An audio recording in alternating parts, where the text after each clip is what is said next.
우리 사랑하는 성도님들 한 주일 동안 또 주님 안에서 평안하셨습니까? 아멘. 안식일날 또 여기에 서는 것도 참 한참 만에 쓴다 하는 그런 생각이 듭니다. 우리 오늘도 말씀을 삼하는 심령으로 주님 앞에 이르신 우리 모든 성도님들에게 성령으로 풍성하고 충만한 말씀의 은혜가 함께하기를 축복합니다. 오늘 우리는 한 해의 끝 안식일 예배를 드리고 있습니다.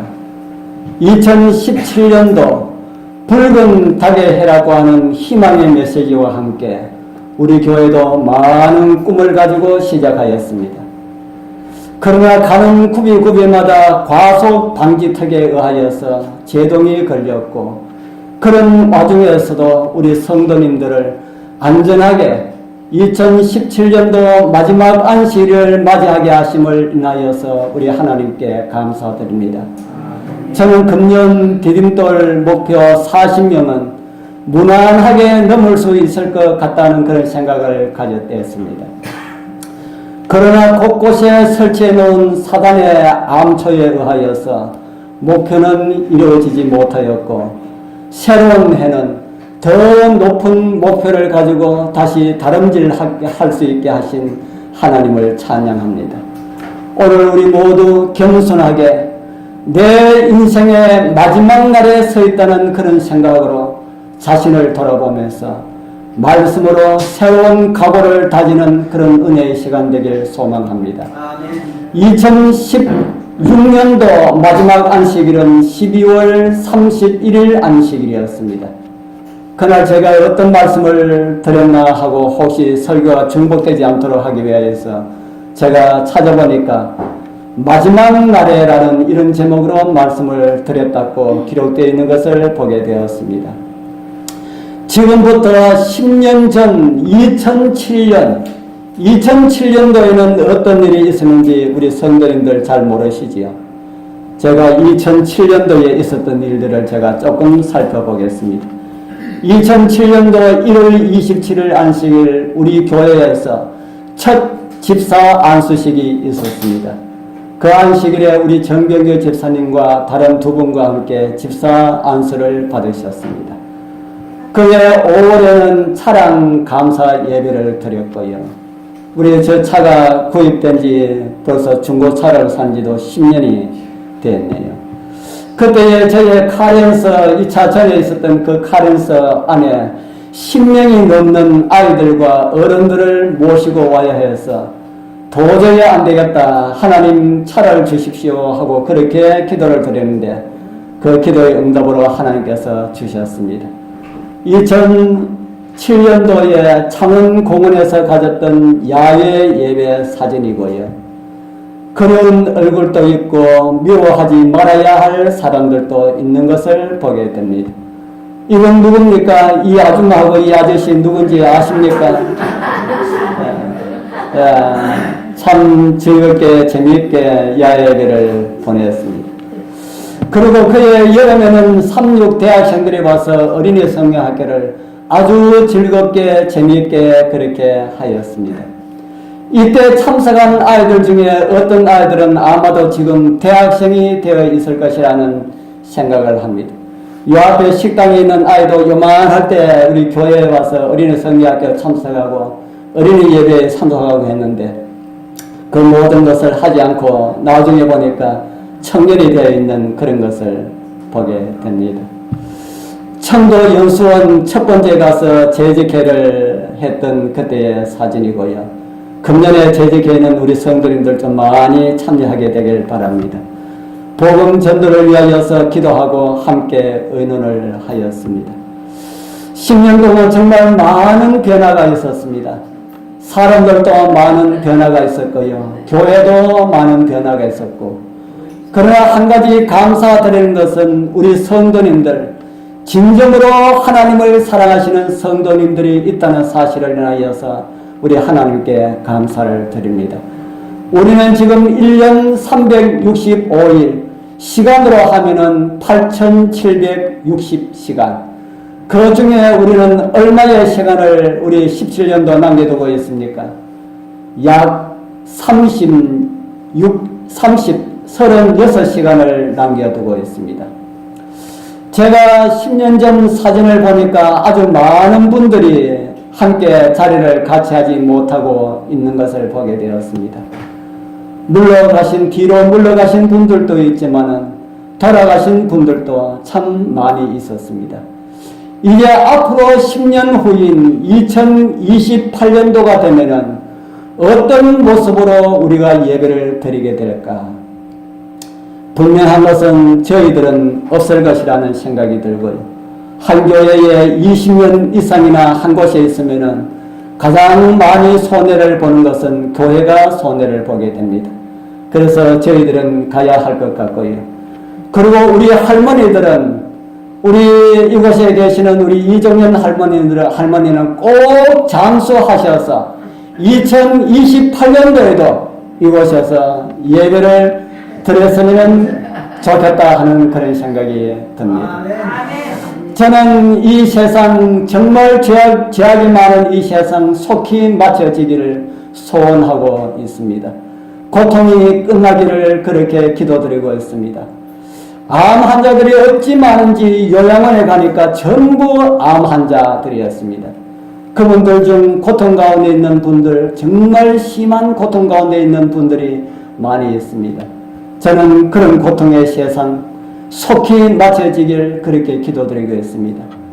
우리 행복한 가운데 살아가신 분들은 왜 빨리 끝나기를 기도하나 이렇게 하지만은 이 세상은 죄가 많기 때문에 정말 고통뿐임을 보게 됩니다. 이 세상에 언제 끝이 나고 언제 주님 오실까요? 시작점이 있었던 지구의 역사도 영원한 세계에서 죄가 있는 그런 세계로 접어들었기 때문에 분명히 그 끝날이 있다고 성경은 기록을 하고 있습니다. 우리 성도님들 다 그날을 위하여서 준비하게 되길 바랍니다. 우리의 목숨도 언젠가는 다 끝이 옵니다. 그처럼 한 해의 마지막 날도 살아남은 자들에게는 누구에게나 찾아오는 그런 날입니다. 오늘 우리에게도 이렇게 찾아왔습니다. 그러나 이 날이 우리의 생애의 마지막 날이 아닌 것을 인하여서 감사합니다. 그 이유는 우리가 다시 한 번 더 내 인생의 마지막 날을 위하여서 준비할 수 있는 그런 기회가 주어지기 때문입니다. 그날은 이 세상의 마지막 날은 연세가 많으시다고 먼저 가는 것이 아니고요. 돈이 많다고 늦게 가는 것도 아닙니다. 건강하다고 또 다 늦게 가는 것이 아닌 것을 보게 됩니다.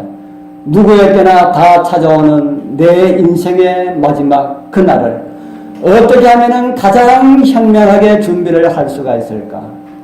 오늘 저는 성경에 나오는 우리가 잘 아는 한 사람의 모델을 두고 내 인생의 마지막 날을 위하여서 준비를 함께 생각해 보기를 원합니다. 교독한 말씀이 아니지요. 우리 사무엘하 1장 2절에 있는 말씀을 제가 읽어드립니다. 우리 같이 읽어보겠습니다. 제3일에 시작. 제3일에 한 사람이 사울의 진에서 나왔는데 그 옷은 찢어졌고 머리에는 흙이 있더라. 저가 다윗에게 나와 땅에 엎드려 절하며 다윗이 그 저에게 묻되 너는 어디서 왔느냐? 대답하되 이스라엘 진에서 도망하여 왔나이다. 다윗이 가로되 일이 어떻게 되었느냐? 너는 내게 봐라. 저가 대답하되 군사가 전쟁 중에 도망하기도 하였고 무리 중에 엎드러져 죽은 자도 많았고 사울과 그 아들 요나단도 죽었나이다. 오늘 이 말씀의 배경은 길보아 산입니다. 블레셋과 전쟁에서 패한 이스라엘은 수많은 사상자를 내고 전쟁은 끝이 났습니다. 이스라엘 가운데 사망자가 너무 많이 났습니다. 마지막 고지 길보아 산에서 사울은 자살이라는 선택으로 파란만장한 삶을 마감합니다. 그의 사랑하는 아들 요나단도 적의 화살을 맞고 전사를 합니다. 하나님의 선택하심을 잊고 이스라엘의 초대 왕으로 등극한 사울의 멸망이 왜 이렇게 찾아왔을까?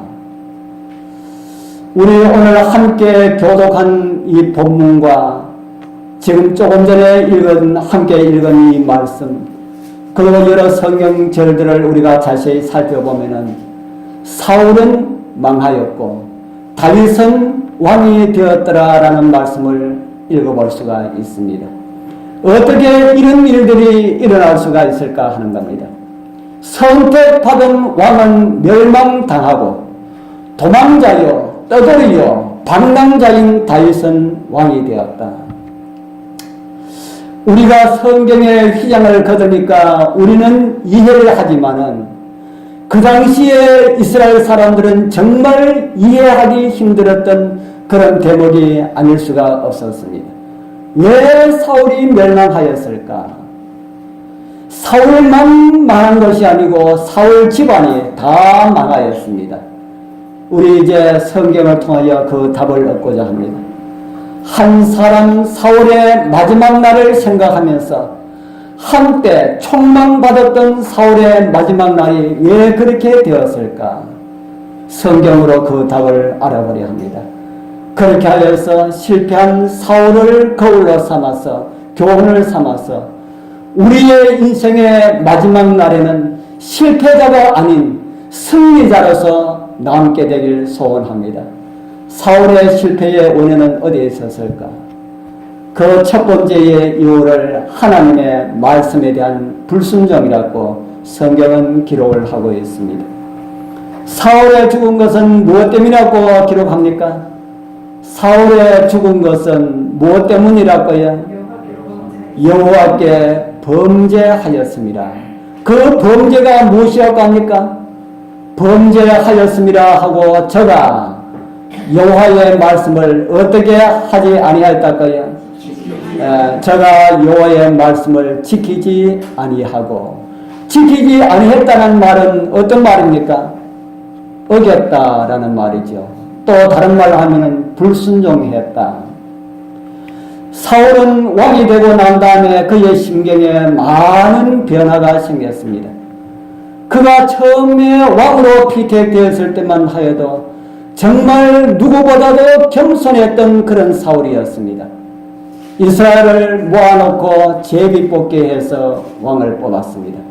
물론 하나님께서 미리 예정하시고 제비 뽑도록 하셨지만 하나님께서 그 제비 뽑기를 사울이 이렇게 되도록 하나님께서 역사하셨지만은 그날 군중들이 모여서 제비를 뽑았습니다.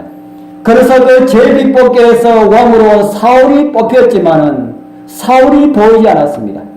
처음에 제비 뽑기를 할 때는 사울이 있었는데 이제 막바지에 이르러서 사울이 왕으로 뽑힌 것을 알았을 때는 모든 사람들이 사울을 찾으니까 사울이 없었습니다. 조금 전만 해도 보였던 그런 사울이 없었습니다. 그래서 사람들은 사울을 찾기 위해서 난리를 펼쳤습니다. 그리고 하나님께 기도를 드렸습니다. 그러니까 하나님께서 가르쳐 주셨습니다. 사울이 어디 있다고 가르쳐 주셨습니까? 사무엘상 10장 22절에 보면은 그러므로 그들이 또 여호와께 묻되 그 사람 사울이 여기 왔나이까? 여호와께서 대답하시되 그가 어디에 있다고요? 행부 사이에 숨었느니라. 행부는 짐 보따리를 운반하는 이런 구르마와 같은 것을 의미하는 그런 말입니다. 이런 구르마 좀 큰 것도 있고 작은 것도 있고 아주 작은 것도 있고 이런 모든 것을 가지고 행부라고 그렇게 말을 합니다. 이스라엘 사람들이 나라 일을 위해서 모였으니까 수많은 사람들의 그 짐 보따리가 많았을 것입니다. 그 짐 보따리를 운반하는 그 행부 아래에 오늘날로 말하면은 소달구지 아래에 숨어 있었다. 이스라엘의 왕이 되었다는 소리를 듣고 내가 여기 있습니다 하고 이렇게 나타나지 아니하고 숨을 수밖에 없었던 이런 사울이 왕이 되고 난 다음부터는 그의 마음에 하나님께 대한 반역의 마음이 조금씩 사트기 시작하였습니다. 그래서 높은 자리가 좋은 줄 알았는데 성경에 보니까 좋지 않은 면도 많이 있는 것 같다는 이런 생각이 들지 않습니까? 사울이 차라리 왕이 되지 않았더라면 얼마나 좋았을까요? 왕이 되지 않았더라면 그렇게 겸손하게 일생을 보낼 수 있었지 않았을까 하는 이런 생각도 듭니다. 우리 살아가는 성도님들 좋은 자리 탐하지 말기를 바랍니다.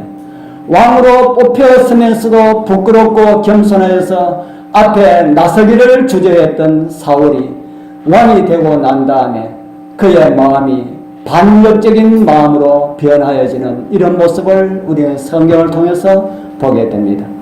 그러나 하나님께서는 그 모든 것들을 다 용납해 주셨습니다. 잘못하고 불순종하고 이런 모든 것들이 있지만 내가 너를 선택하여 왕이 되게 했는데 이 모든 것들을 다 한꺼번에 복구할 수 있는 이런 기회를 너에게 주겠다. 이렇게 하나님께서 사무엘을 통하여서 말씀을 해 주셨습니다. 그 말씀이 사무엘상 15장 2절과 3절에 있는 말씀입니다. 어떤 말씀인지 우리 같이 읽어보겠습니다. 만군의 시작.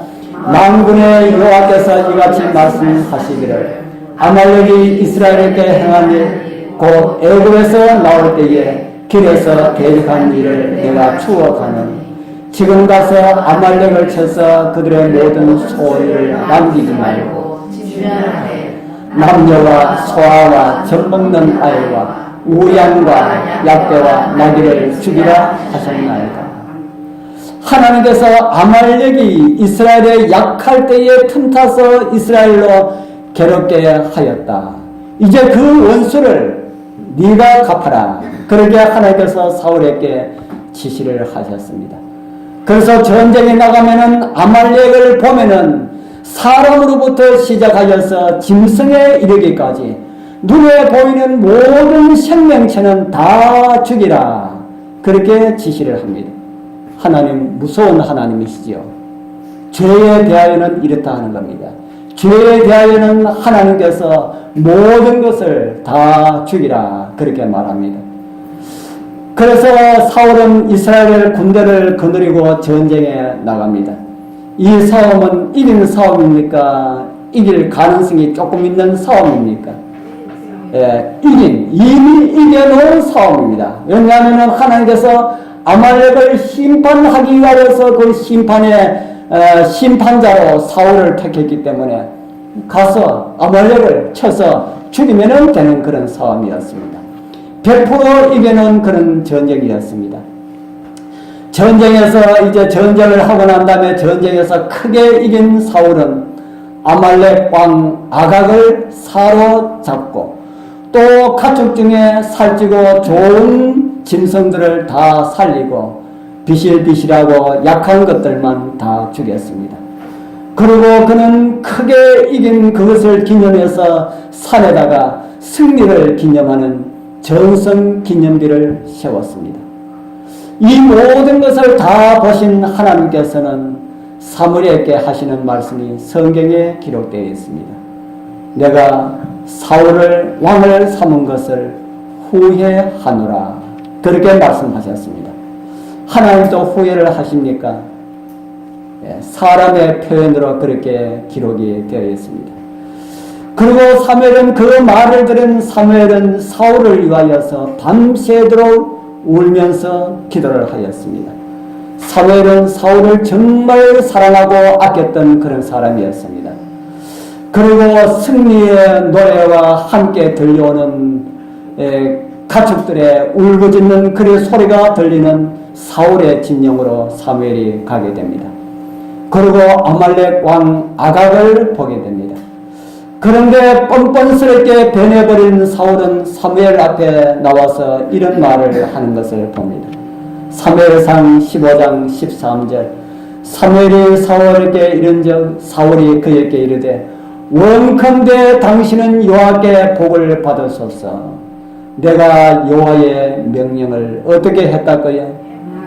내가 여호와의 명령을 행하였습니다. 그러니까 내가 잘했지요. 이런 말입니다. 그때에 사무엘은 어떤 말을 했습니까? 그 뒤에 성경절을 보면은 그러면은 내 귀에 들려오는 이 소리는 무슨 소리입니까? 다 죽이라 이렇게 말했는데 내 귀에 지금 소의 울음소리가 들리고 양의 울음소리가 들리는 이것은 무엇입니까? 하고 그렇게 물었습니다. 그러니까 사울의 대답도 걸작이지요. 선지자여, 내가 전쟁 중에 소들을 보니까 너무 좋아서 이것을 하나님께 제사 드리면 좋겠다는 이런 생각으로 잡아오고 영 볼품 없는 것들은 다 죽였습니다. 그렇게 말을 했습니다. 그때 사무엘이 사울에게 한 말씀이 그 유명한 말씀, 순종이 제사보다 낫고 라는 말씀을 주셨습니다. 같이 한번 보겠습니다. 사무엘상 15장 22절 우리 같이 한번 읽어보겠습니다. 사무엘이 시작. 사무엘이 가로되 여호와께서 번제와 다른 제사를 그 목소리를 순종하는 것을 좋아하신 같이 좋아하시겠나이까. 순종이 제사보다 나았고 수양의 기름보다 나으니. 사울에게 회복의 기회를 주신 하나님께서는 오늘 저와 여러분들에게도 그런 기회를 주십니다. 그러나 그런 기회는 언제나 있는 것이 아닙니다. 사울에게 그 주어진 기회는 계속해서 있는 것이 아니다 하는 겁니다.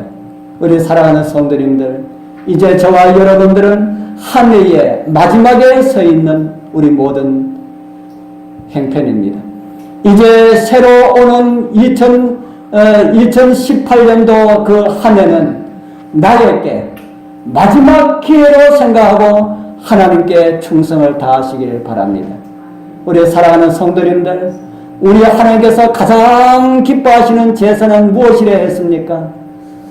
우리 하나님께서 가장 기뻐하시는 제사는 기름진 양을 잡아서 드리는 것이 아니라고 합니다. 헌금을 많이 내는 것이 아니라 하는 겁니다.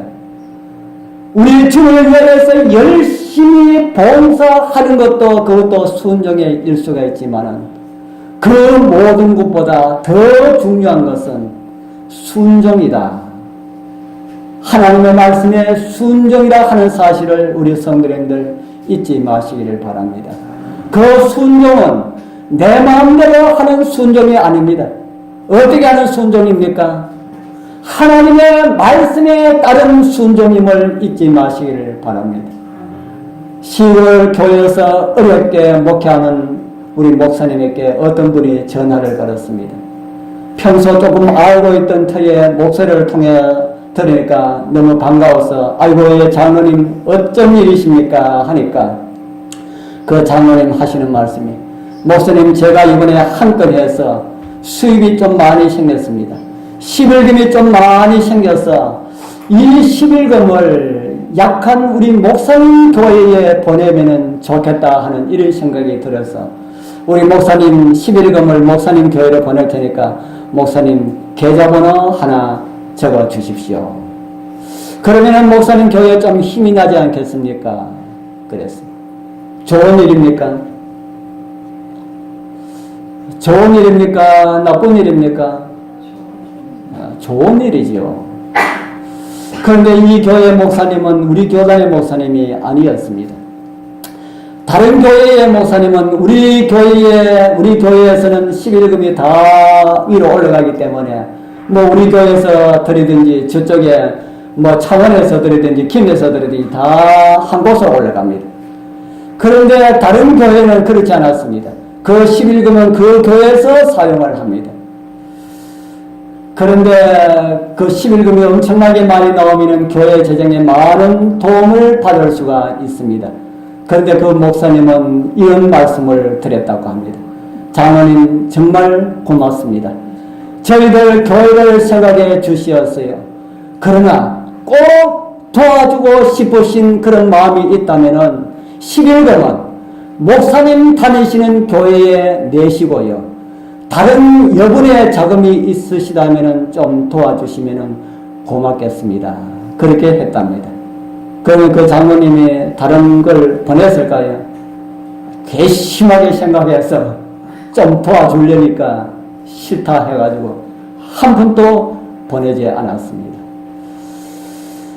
다른 교단에는 이 11금을 다니지 않은 교회에 내지 않고 다른 곳에 냈다는 이야기가 그 목회자들 사이에 퍼지게 되면은 어떤 소리를 듣나 하면은 11금 사기꾼이라는 이런 소리를 듣게 됩니다. 물론 그 장로님이 소문 없이 할 것이지만 만약에 이야기가 났다 하면은 그 목사님 목회에 지장이 있기 때문에 목사님이 그렇게 거절했다 하는 이야기를 들었습니다. 우리 하나님께서 가장 기뻐하시는 제사는 여러분들의 재물을 하나님께 바치는 것이 아닙니다. 열심을 내어서 선교하는 것, 그것도 좋지만은 그것도 답은 아닙니다. 우리 이웃을 위하여서 죽도록 봉사하는 것도 좋지만은 그것도 답은 아닙니다. 그보다 더 중요한 것은 무엇이라 했습니까? 어떤 것이라 할지라도 하나님께서 요구하시는 것이 무엇이라 할지라도 하나님의 말씀에 순종하는 것이다. 우리가 많은 것 하나님께 바치지 못했어도 순종한다면은 내 인생의 마지막 날에 승리자로 남게 될 것이고요. 내가 많은 것을 바치고도 불순종의 제사를 올린다면은 내 인생의 마지막 날에 불순종으로 실패자로 남게 될 것입니다. 우리 사랑하는 성도님들, 하나님께서 가장 원하시는 제사, 순종의 제사로 하나님께 영광을 돌리게 되기를 바랍니다. 큰 것, 들은 것 없어도 순종을 통하여서 내 인생의 마지막 날이 올 때에 우리 모두 승리자들이 다 되길 간절히 소원합니다. 이제 두 번째 실패의 원인을 찾아버려야 합니다. 두 번째 실패의 원인은 무엇이라 합니까? 하나님께 뭐하지 않았다고요? 하나님께 묻지 않았다. 사울의 멸망의 이유 첫 번째는 불순종이고 두 번째는 하나님께 묻지 않았다 합니다. 하나님께 묻지 않았다라는 이 말씀은 어떤 말씀일까? 우리 사울에 대해서 아시는 분은 무엇인지 다 짐작하시겠지요. 역대상 10장 13절에 이런 말씀이 있습니다. 같이 읽어보겠습니다. 또 시작. 또 신접한 자에게 가르치기를 청하고 여호와께를 묻지 아니하였으므로 여호와께서 저를 죽이시고 그 나라를 이새의 아들 다윗에게 돌리셨더라. 아멘. 사울이 멸망한 이유를 성경은 하나님께 묻지 않았기 때문이라고 기록하면서 누구에게 물었다고 합니까? 신접한 자에게 가르치기를 청하였다. 그렇게 기록하고 있습니다. 알고 있는 집사님이 시집간 딸이 엄마에게 섭섭한 것이 있다고 속이 상해서 죽으려고 합니다. 그래도 딸은 엄마가 그렇게 속이 상한지 아닌지 그걸 모르고 그렇게 살아갑니다. 그것을 보다 못한 한 집사님이 그 딸에게 기띔을 해 주었습니다. 엄마가 많이 속이 상한 것 같으니까 전화 한 통화 해주면 어떻겠니 하니까 전화를 했는 모양입니다. 조금 있다가 그 엄마를 만나니까 속이 다 풀린 것 같았습니다. 엄마는, 이 세상의 엄마들은 자식에 대해서 화가 아무리 많이 나 있어도 자식이 무슨 말 한마디만 하면 다 풀립니까? 엄마 한마디만 하면 다 풀립니다. 우리 여러분들도 이곳에 앉아 계시는 어머니들도 다 그렇습니까? 어머니들만 그런 게 아니고 아빠들도 다 그렇습니다. 아무리 자식이 섭섭하다 할지라도 아빠, 엄마 말 한마디만 해버리면 그 모든 것이 아빠 용서해, 엄마 용서해 하지 않아도 다 풀립니다. 그런데 하나님께서는 사울이 하나님을 부를 때 아버지, 하나님 이렇게 불러도 하나님께서는 대답하지 않으셨다. 이렇게 기록을 하고 있습니다. 사무엘상 28장 6절이지요. 사울이 여호와께 묻자오되 여호와께서는 꿈으로도 우림으로도 선지자로도 그에게 대답지 아니하시므로 이 당시는 하나님께서 꿈으로 많이 응답을 해주셨습니다. 그런데 오늘날은 하나님께서 꿈으로 응답해 주지 않으십니다. 오늘날 많은 사람들은 하나님께서 내 꿈으로 어떤 문제들을 해결해 주기를 원합니다 하고 그렇게 기도하시는 분이 혹 있다면 그 기도 당장 멈추십시오. 그렇게 하면은 누가 그 꿈을 통해서 응답받는 것처럼 해주나 하면은 사단이 해줍니다. 오늘 우리는 하나님의 말씀에서 아주 명백한 많은 말씀들이 있기 때문에 말씀으로 우리에게 대답을 해주시지 꿈으로 해주시지 않는다 하는 겁니다. 이 다음에 하나님의 말씀이 다 없어지고 사라지고 이럴 때 마지막 주님 오시기 바로 직전에는 그런 일이 일어날 가능성이 있는지 모르지만 지금은 그렇지 않다 하는 겁니다. 그런데 이 사울이 있을 이 당시에는 하나님께서 꿈으로도 또 우리는 제사장들이 이끌는 그 겉옷에 있는 방울 그것에서 보석에 빛나는 것으로 인해서 대답을 해주셨습니다. 그리고 선지자로도 대답을 해주셨습니다. 그런데 사울이 물었지만은 하나님께서 꿈으로도 우림으로도 선지자라도 아무 어떤 방법으로 대답을 하지 아니하셨다. 왜 하나님께서 불러도 대답지 아니하셨을까요? 오늘 여러분들이 하나님을 불러도 대답이 없었다면은 대답이 없다면은 그 이유를 오늘 이 말씀에서 찾아보게 되길 바랍니다. 두 번째 계명에 보면은 하나님은 무엇하는 하나님이시라고 했습니까? 나 여호와 너희 하나님은 뭐하는 하나님은요? 질투하는 하나님이라. 하나님 질투가 많으실까요? 여러분들도 질투가 있습니까? 여러분들 질투가 있습니까? 나는 질투 없어 그래 합니까? 질투 없으면은 특별히 부부간에 질투가 없으면은 부부가 아닙니다. 남편이 같이 길 가다가 이쁜 여자 보고 뭐 이쁘다 어쩌다 하고 그 여자에 대한 이야기를 계속해서 1시간 정도 이야기하면은 좋아할 아내가 한 사람도 없을 겁니다. 그 좋아하면은 정상이 아닙니다. 질투가 있어야 됩니다. 근데 누구도 질투가 있다고요? 하나님도. 사람이 질투가 있는 것은 이해가 되지만 어떻게 하나님도 질투가 있으실까? 하나님 질투 아주 많으신 분이십니다. 우리 사랑하는 성도님들, 그렇기 때문에 우리는 하나님을 뭐 하지 않도록 해야 됩니까? 질투하지 않도록 해야 됩니다. 그러면 하나님은 언제 가장 질투를 느끼실까요? 두 번째 계명이 어떤 계명이지요? 출애굽기 20장 5절에는 이 계명의 앞에 어떤 말씀이 있지요? 너희를 위하여 뭘 만들지 말라고요? 우상을 만들지 말라. 우상 숭배하지 말라는 계명입니다. 하나님은 우리가 우상 숭배할 때에 가장 크게 질투를 느끼십니다. 사람이 큰 만큼 질투도 더 크다는 사실을 잊지 마시기를 바랍니다. 하나님께서 나를 위하여서 죽으시기 할까지 그만큼 사랑하시는 그만큼 질투도 그만큼 크다 하는 겁니다. 우리가 이방 신들에게 물으러 갈 때에 하나님은 질투를 느끼십니다. 그리고 하나님의 사랑은 우리에게서 돌아서게 됩니다. 하나님의 사랑이 돌아서게 되는 것이 아니고 사실은 우리가 돌아서는 것이 되겠지요. 하나님께 물어도 대답이 없을 때에 어떻게 해야 할까요? 하나님께 물어도 대답이 없을 때에 사울이 물어도 대답이 없을 때 어떻게 해야 될까요? 그때는 내가 하나님의 질투를 일으켰구나 생각하고 어떻게 해야 돼요? 회개하면서 눈물을 흘리면서 회개를 해야 됩니다. 그렇게 회개를 해야 되는데 사울은 그렇게 하지 아니하고 오히려 어떻게 했다고요? 엔돌의 신접한 자를 찾아갑니다. 오늘날로 말하면 점장이나 무당 강신술사를 찾아간다는 말입니다.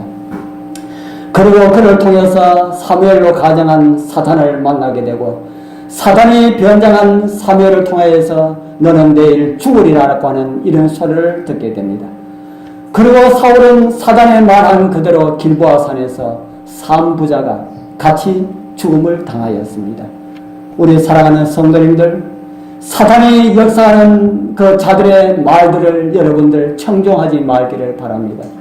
그들의 말들은 아예 듣지도 말기를 바랍니다. 구약 성경에는 점성가들을 만나면 죽이라고 말을 했습니다. 오늘날 우리는 죽일 수는 없을지라도 점성가 가까이 가서는 되지 않습니다. 하나님께서 오늘날에도 우리에게 이런 말씀을 주셨습니다. 이사야 8장 19절 혹이 너희에게 고하기를 지절거리며 속살거리며 신절한 자와 마술사에게 물으라 하거든 백성이 자기 하나님께 구할 것이 아니냐 산자를 위하여서 누구에게 구하겠느냐 죽은 자에게 우리 여러분들 죽은 자 사단에게 여러분들 미래를 알고 싶어하는 그런 일들이 없기를 바랍니다. 여러분들 살다가 정말 답답하고 궁금한 것이 있다면 어떻게 해야 됩니까? 하나님께 내어놓고 구하고 하나님께 답을 얻게 되길 바랍니다. 여러분들 심령에 진정한 평강을 하나님께서 주실 것입니다. 이원인 길러라고 하는 사람은 호주에서 태어났습니다. 재림교회 소속인 아본데일 호주에 있는 아주 유명한 우리 삼육대학을 졸업하고 재림교회의 목사가 되었습니다. 그리고 그는 미국으로 건너가서 다시 미국 교회에서 목회를 하였습니다. 그러던 어느 날 베니 흰이라고 하는 강신술 교회의 목사를 만나게 됩니다. 그러고 난 다음에 이 목사님은 이오닌 길러라고 하는 이 목사님은 우리 재림교회 목회를 사표를 내고 강신술 교회의 선지자로 활동을 했습니다. 어떻게 그런 일들이 있을 수가 있을까요? 목사가 어떻게 그런 일이 있을 수 있을까? 목사가 그런 일이 있을 수 있다면 앉아 계시는 우리 여러분들에게도 그런 일이 일어날 가능성이 있을까요? 없을까요? 우리가 다 준비되어 있지 못하면 우리 다 그렇게 될 수가 있습니다. 그래서 이 목사는 자기의 경험담을 우리에게 이렇게 들려주고 있습니다. 크리스마스 며칠 후 두 번째 외손녀가 태어났는데 자세히 보니까 왼손이 꼬여서 왼쪽 옆구리에 기대져 있었다. 우리가 그를 이 팔을 머리 위로 이렇게 치게 올리려 그렇게 했지만은 아이는 움직이며 몸을 오므라들지 않고 막대기처럼 뻣뻣하게 그대로 있었다. 그 후 우리는 아기가 불치의 뇌 손상을 입은 것을 알게 되었다. 아기의 어머니이며 내 딸 셰리는 절망 중에서도 그 아기를 살려야겠다는 의지로 불타 있었다. 그러던 중에 베니 흰이라고 하는 그 강신술사가 주최하는 부흥회를 TV를 통하여서 방영하는 것을 보게 되었다. 셰리는 그가 그 강신술사가 내 딸을 고칠 수 있을 거야 하면서 나에게 그것을 가졌고 애걸 하였다. 목사 딸이 자기의 딸을 살리기 위하여서 저 사람이 있는 곳에 가면 내 딸을 살릴 수 있을 텐데 저곳에 나를 좀 데려다 주십시오. 자기 아버지 목사에게 그렇게 했습니다. 그렇게 계속해서 그렇게 조르니까 이 아버지 목사는 다음 주에 딸과 병든 외손녀를 데리고 필라델피아에 있는 그 부흥 집회에 참여하였다. 수많은 사람들이 앞에 줄을 서고 있는데 그 줄을 기다리겠다가 마침내 입장하여서 왼쪽 구석자리에 앉았다. 그곳에 있는 동안 이전에 경험해 보지 못한 어떤 능력이 충만한 분위기를 경험하였다. 옆에 있던 한 여인이 돌아보면서 아기를 안아보자고 했다. 그리고 태어난 후 꼼짝 못하던 그 아기가 움직이기 시작하였고 태어나면서 가졌던 신경마비는 치유되었고 손도 자유롭게 움직일 수가 있었고 발작도 더 이상 일어나지 않았다. 그때의 강신술사는 치유받은 사람이 있으면 앞으로 나아가고 했을 때에 수많은 사람들이 앞으로 나갔고 수많은 사람들과 함께 내 딸도 앞으로 나갔다. 수년 동안 다녔던 재림교회를 단순히 털어버리는 순간이었다. 수년 동안 진리교회의 목사였던 이원호 길리는 그의 딸과 외손녀와 함께 새로운 빛 속으로 들어가는 순간이라고 확신할지 몰랐지만은 실상은 돌이킬 수가 없는 대기만의 함정 속으로 빠져드는 무서운 순간이었다. 오래전에 한 4, 5년 전에 우리 교회 지난 기도력에 실렸던 내용입니다. 우리 성도님들, 우리 앞으로 이런 일들이 더 많이 일어나게 될 것입니다. 강신술 교회가 대한민국에도 들어와 있습니다. 아직까지 크게 활동하고 있는 이런 모습은 없지만은 언젠가는 우리 여러분들 눈앞에 그런 환자들이 일어나고 나빠하는 이런 이적들이 일어나게 될 것이다 하는 겁니다. 이 목사님, 재림교회 목사님이 그곳에 가서 수많은 환자들이 일어나서 간증하고 하는 것을 보고 이것은 사기가 아니다. 사기가 아니다. 사단이 사람을 진짜로 고쳐줄 수 있을까요? 없을까요? 사단이 진짜 사람을 고쳐줄 수 있을까요? 없을까요? 있습니다. 있어요. 사단은 병 들었는 것처럼 했다가 그 병이 회복되는 이런 것을 할 수가 있다는 겁니다. 이런 일들이 여러분들 눈앞에 일어날 때에 어떻게 하시겠습니까? 준비되어 있지 않는 자들은, 많은 사람들은 그런 거짓 이적에, 그 이적에 딸려서 자기 앞에 멸망이 있는 것을 모르고 그렇게 가려고 할 것입니다. 우리 이제 내년에는 어떤 일들이 일어날지 모르는 그런 가운데 살아가고 있습니다. 우리 사랑하는 성도님들, 말씀으로, 오직 말씀으로 말씀 위에 굳게 서게 되길 바랍니다. 떠나는 사람들을 안타깝게 생각하는 것도 좋지만은 먼저 내가 그런 미혹에 빠지지 않도록 우리는 준비하여야 합니다. 선과 악의 대전투는 정말 치열합니다. 우리 여러분들이 생각하는 것보다 더 치열합니다. 우리가 말씀에 바로 서 있지 않으면은 장담할 사람은 이곳에 아무도 없다는 것을 잊지 마시기를 바랍니다. 저는 지난 화요일 저녁에 우리끼리 예배드리는 것은 아무리 좋은 그런 분위기고 은혜받는 것이라 할지라도 큰 그런 의미가 없다 생각하고 의논하고, 앞으로 화요일 날은 금요일과 같은 그런 예배 형식의 기도회를 가졌고 그렇게 우리 의논을 하였습니다. 우리 사랑하는 성도님들, 정말 우리 여러분들께서 하나님 계시다고 그렇게 믿으십니까? 우리 하나님께서는 일주일이 길다고 중간에 한번 만나자고 그렇게 우리 하나님께서 하신다면 우리 여러분들 만나시겠습니까? 아멘. 하나님, 저는 시간이 없습니다. 도저히 하나님 만날 그런 시간이 없습니다. 그렇게 하는 사람들은 사단이 나타나서, 감실술사가 나타나서 그런 이적을 베풀 때에 그냥 가게 될 것입니다. 우리 사랑하는 성도님들, 정말 영원한 영생이 시작되는 그날이 있다고 여러분들 믿으십니까? 세상을 살기 위하여서 재물을 모은 것도 중요하지만 정말 하늘 가기 위하여서 준비도 게을리하지 말기를 바랍니다. 여러분들의 삶이 저울에 올려지면 세상이 무엇게 느껴지겠습니까? 하늘이 무엇게 느껴지겠습니까? 세상이 무거우면 주님 오시는 날 그 무게 때문에 승천할 수가 없다면 어찌시렵니까? 내가 원하는 그대로 살았던 그 모든 것 이제 정말 우리 버리시고 온전한 마음으로 아버지의 뜻을 따라 살게 되기를 호소합니다. 이제 한 해 지나가고 또 새로운 해가 다가옵니다. 그 새로운 해는 정말 우리의 마음과 생각과 우리의 모든 것이 정말 주님의 오심을 위해서만 준비하는 우리 모든 성도님들 다 되길 축복합니다. 기도드리겠습니다. 하늘에 계시는 거룩하신 우리 아버지 하나님, 저희들에게 2017년도를 주셔서 은혜 가운데 보내게 하셔서 감사합니다. 이제 우리는 36시간이 지나면은 새로운 해 2018년도를 맞이하게 됩니다.